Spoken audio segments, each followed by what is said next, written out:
विद्यार्थी मित्रों, गया लेक्चर में आपणे होमवर्क आपेलू हतुं तो सौ प्रथम ए चेक करी लईए। तमने अहीं गण आपेलो छे कि ए बराबर 1 2 3 4 5 6 लो। खाली जग्यामां योग्य संज्ञा बिलोंग्स टू अथवा डज नॉट बिलोंग्स टू मूको। 5 बिलोंग्स टू ए। 5 छे गण ए में आवे छे। देन 8 तो 8 does not belongs to A. 0 belongs to A. 4 belongs to A. Sorry 0 does not belongs to A. 1 थी संख्या स्टार्ट थाय छे। 2 belongs to A. 10 does not belongs to A. belongs to, does not belongs to, does not belongs to,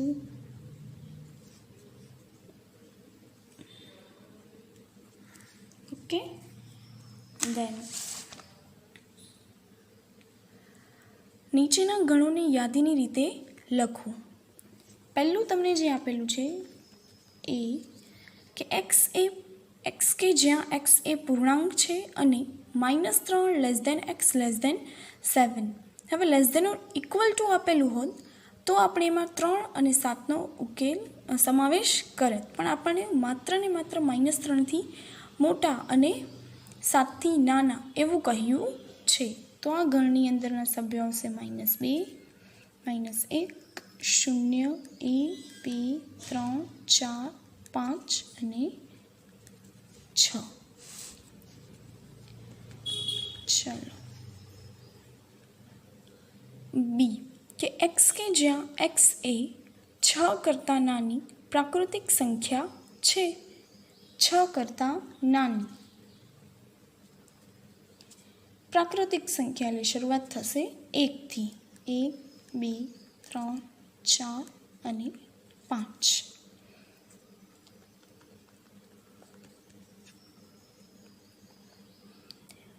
C x के ज्यां x ए जेना अंकोनो सरवाळो 8 थतो होय तेवी 2 अंकोनी संख्या छे। અહીં તમને 2 અંકની સંખ્યા લેવાની છે અને એમાં પણ કન્ડિશન આપેલી છે કે 2 અંકનો જે સરવાળો છે એ થવો જોઈએ 8। તો પહેલી જ સંખ્યા લઉં છું 17। 1 + 7 8 થશે। પછી 26 35 44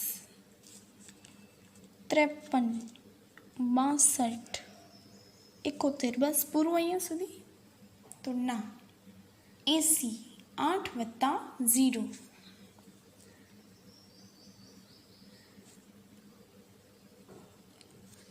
હવે તમે જોશો તો અહીં જે આપણે સંખ્યાઓ લીધી છે એની ઉલટાવી નાખીએ, એટલે કે ઉલટ સુલટ કરવાથી તમને બીજી સંખ્યા મળી જાય છે, પરંતુ 80માં મળતી નથી। એટલે કે 0 8 એટલે કે આપણે જે 8 જે છે એ કેવી થઈ જશે? એક અંકની સંખ્યા થઈ જશે, બરાબર? એટલે આપણે અહીં 8 લખતા નથી। ચલો ત્યારબાદ તમને આપેલું છે કે x કે જ્યાં x એ 60નો ઘન અવયવ હોય તેવી અવિભાજ્ય સંખ્યા છે। 60ના અવયવ છે પરંતુ કેવી સંખ્યા છે? તો અવિભાજ્ય સંખ્યા છે। 60ના અવિભાજ્ય અવયવમાં આવે 2 3 અને 5। જો 60ના હું અવિભાજ્ય અવયવ લઉં તો 2 × 2 × 3 × 5 એટલે કે 3 × 5 15 15 × 30 અને 30 × 60। હવે ગણની અંદર આપણે કોઈ એક સંખ્યા જે છે, એક અંક લેવો કે એક લેટર લેવો કે એ આપણે માત્ર ને માત્ર એક જ વખત દર્શાવીએ છીએ, એટલે આપણે અહીં લખશું માત્ર 2 3 5। ત્યારબાદ ઈ કે ટ્રિગોનોમેટ્રી શબ્દના મૂળાક્ષરોનો ગણ।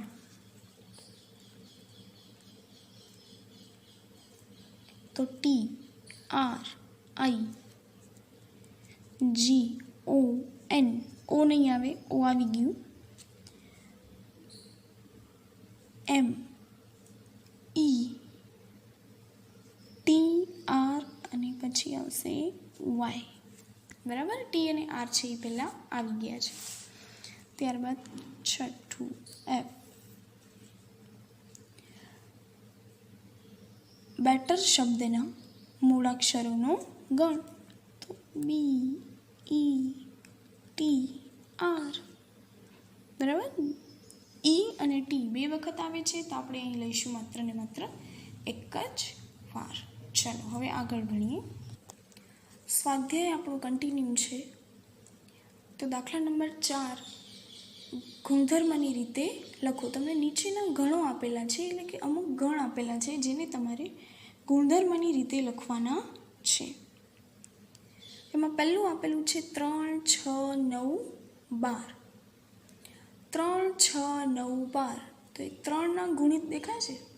3 એકા 3, 3 દુ 6, 3 તેરી 9, 3 ચોક 12. એટલે કે 1, 2, 3, 4 એમાં ચેન્જ આવે છે, પણ 3માં કોઈ ચેન્જ આવતો નથી. તો જુઓ, x की જ્યાં x બરાબર 3n. હવે n છે એ શું છે? તો પ્રાકૃતિક સંખ્યા.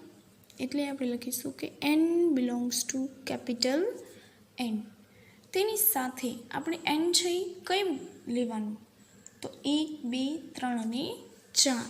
તો 1 less than or equal to n less than or equal to 4. આપણે માત્ર ને માત્ર 4 સુધી જ લઈ શકીશું. હવે અહીં તમે લેસ ધેન 5 પણ લખી શકો છો, પણ તેમાં ઇક્વલ ટુની નિશાની આવશે નહીં. ઇક્વલ ટુની નિશાની આવશે નહીં.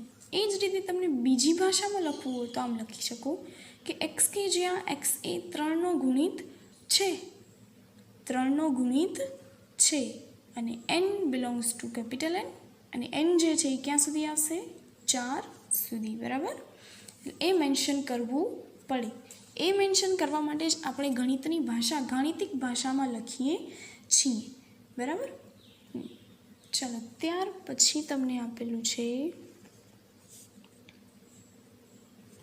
2, 4, 8, 16, 32. હવે આ 2ના ગુણિત છે. 2 એકા 2, 2 દુ 4, 2 તેરી તો 6 થઈ જાય.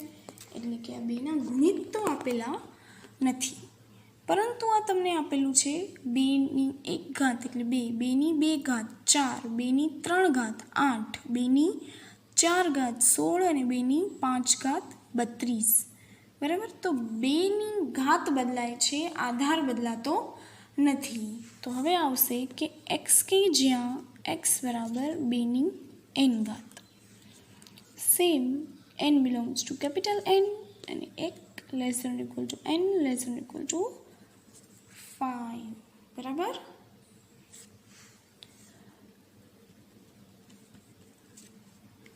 ચાલો ત્રીજું તમને આપેલું છે 5, 25, 125 અને 625. તો આ પણ જે છે એ 5ની ઘાત આપેલી છે કે 5ની 1 ઘાત, 5ની 2 ઘાત, 5ની 3 ઘાત અને 5ની 4 ઘાત. તો સેમ ઉપર જે રીતે થયું એ જ રીતે કે x કે જ્યાં x બરાબર 5ની n ઘાત, n belongs to capital N અને 1 less than equal to n less than equal to 4. બસ અહીં આવશે 4 અને આધારમાં 2ની જગ્યાએ આવશે 5. ત્યારબાદ 2, 4, 6.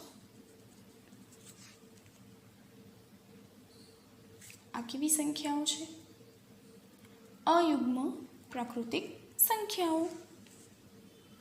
તો x કે જ્યાં x એ અયુગ્મની યુગ્મ પ્રાકૃતિક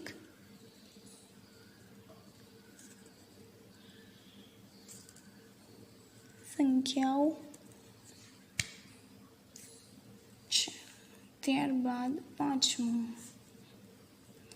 1, 4, 9.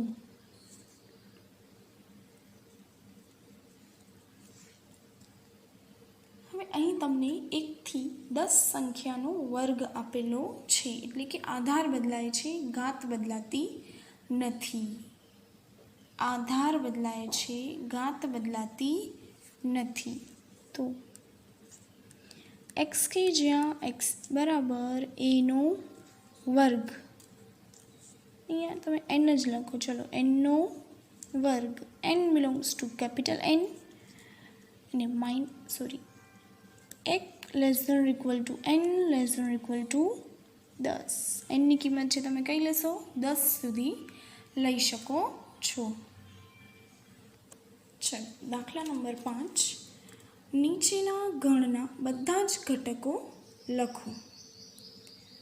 પહેલું કહ્યું છે કે x કે જ્યાં x એ અયુગ્મ પ્રાકૃતિક સંખ્યા છે.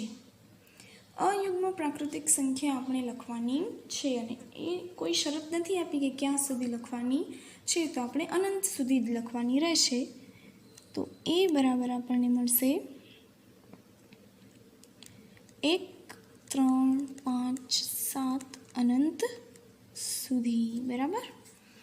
ચલો ત્યારબાદ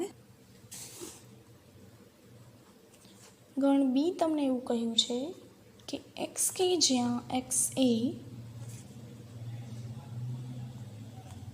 પૂર્ણાંક છે -1/2 less than x less than 9/2. x કે જ્યાં x એ પૂર્ણાંક છે અને x છે કઈ સંખ્યાઓની વચ્ચે લેવાનું છે? તો -1/2 x અને 9/2 ની વચ્ચે આવતા પૂર્ણાંક લેવાના છે. તો કયા કયા પૂર્ણાંક આવે? એક તો આવશે 0, -0.5 અને અને બીજું પોઈન્ટ છે તમારું 4.5, તો એની વચ્ચે આવે 0, 1, 2, 3 અને 4 આવશે. ચલો ત્યારબાદ દાખલા નંબર 3, તમને C આપેલું છે કે x કે જ્યાં x એ પૂર્ણાંક છે અને x નો વર્ગ લેસ ધેન ઇક્વલ ટુ 4, પણ એ સંખ્યાનો જે વર્ગ છે એ 4 અથવા 4 થી નાનો થવો જોઈએ. તો ગણની અંદર કયા ઘટકો આવશે? 0, 1 અને 2, બસ. -1 નો વર્ગ શું થાય? 1, -2 નો વર્ગ 4 અને -1 અને -2 એ કેવી સંખ્યાઓ છે? પૂર્ણાંક સંખ્યાઓ છે. એટલે આવશે -2, -1, 0, 1 અને 2. ચાલો ડી, x કે જ્યાં x એ લોયલ શબ્દનો મૂળાક્ષર છે. તો LOYA લોયલ શબ્દનો મૂળાક્ષર L છે એ એક વખત આવી ગયું છે. ચલો 5, એવું કહે છે કે x કે જ્યાં x એ વર્ષનો 31 દિવસનો ન હોય તેવો મહિનો છે. x કે જ્યાં x એ વર્ષનો 31 દિવસ ન હોય તેવો મહિનો છે. તો 31 દિવસ ન હોય તો પહેલાં જાન્યુઆરી, તો જાન્યુઆરીમાં 31 દિવસ હોય તો આવશે ફેબ્રુઆરી,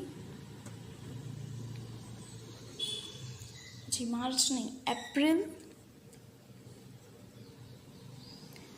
મે નહીં, હવે આવશે જૂન, પછી જુલાઈ અને ઓગસ્ટ એ બંનેમાં આવે 31 દિવસ એટલે હવે આવશે સપ્ટેમ્બર. ઓક્ટોબર નહીં અને હવે આવશે નવેમ્બર, ડિસેમ્બરમાં પણ 31 દિવસ હોય છે. ત્યારબાદ એક્સ કે જ્યાં એક્સ એ અંગ્રેજી મૂળાક્ષરની